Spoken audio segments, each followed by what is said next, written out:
Asal mula Oimiro dan Oilo. Pada zaman dahulu, di sebuah desa bernama Desa Rabba, ada seorang kakek yang bernama Waro, tinggal di sebuah lembah dekat dua buah sungai yang diapit oleh dua buah gunung. Sungai tersebut adalah Sorinae, yang berarti sungai besar. Pada masa itu, kakek itu sedang mengembara dari satu tempat ke tempat lain.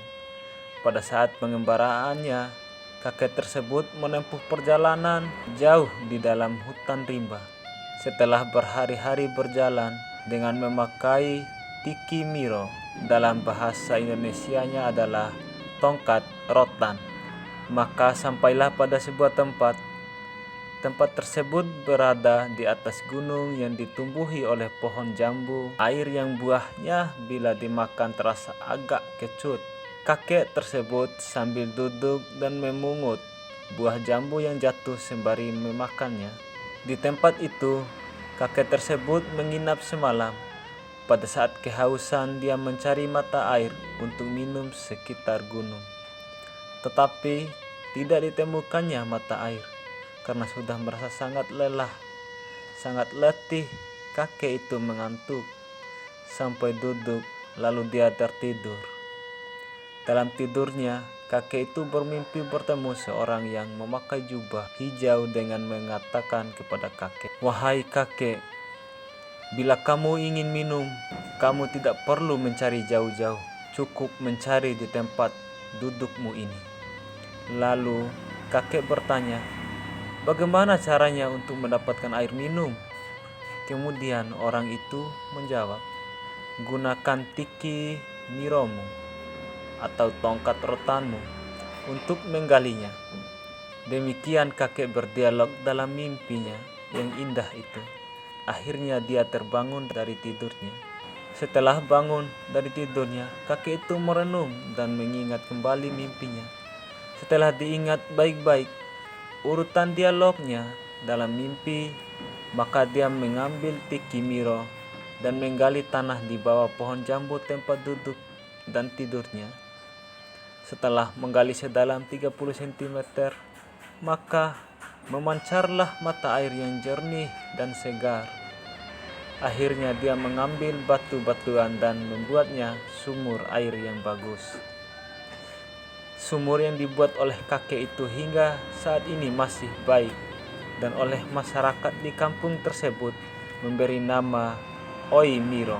Dalam bahasa Indonesianya adalah air rotan, yang berarti mata air yang muncul dengan menancapkan atau galian menggunakan tongkat dari rotan. Setelah beberapa hari dapat istirahat di tempat itu, maka kakek itu melanjutkan perjalanannya lagi ke arah selatan. Tidak jauh dari Oimiro, maka sampailah di sebuah padang rumput yang daerah ini menurutnya bagus untuk ditanami padi. Tempat ini namanya adalah Arangi. Tidak jauh dari padang rumput itu, maka mulailah dia masuk lagi ke hutan rimba dengan jalan yang menurun dan berbatuan. Karena kakek berjalan memakai tongkat, maka ketika jalan menurun harus pelan-pelan dan membutuhkan waktu yang lama. Karena waktunya mulai malam dan melelahkan, kakek mencari tempat untuk istirahat dan tidur. Di bawah pohon besar kakek itu tertidur. Dan tidurnya kakek pun bermimpi lagi bertemu dengan seorang yang sama dalam mimpi sebelumnya. Seorang dalam mimpinya memberitahukan, "Jika kamu ingin mandi dan minum, ambil patlo atau pensil dalam bahasa Indonesianya, dalam kantungmu, tancapkan 3 kali di samping tempat tidurmu." Lalu kakek terbangun dalam tidurnya dan mempraktekannya. Tidak lama kemudian, memancarlah mata air yang bersih dan jernih. Mata air tersebut dinamakan Oilo. Maka kakek itu lekas mandi dan minum sepuasnya sembari mengucapkan Alhamdulillah. Hingga saat ini, Oilo tersebut masih ada. Oilo diambil dari nama patlo yang berarti pensil. Dari Oilo kakek kembali melanjutkan perjalanannya menurun. gunung menuju sebuah lembah. Di sana terdapat sebuah sungai besar atau Sorinae. Sesampainya di sungai besar, kakek itu lekas mandi sepuasnya. Selesai mandi, kakek mencari tempat yang teduh di bawah pohon yang rimbun di pinggir sungai tempat dia mandi. Dinilainya tempat tersebut cukup bagus untuk dijadikan tempat tinggal.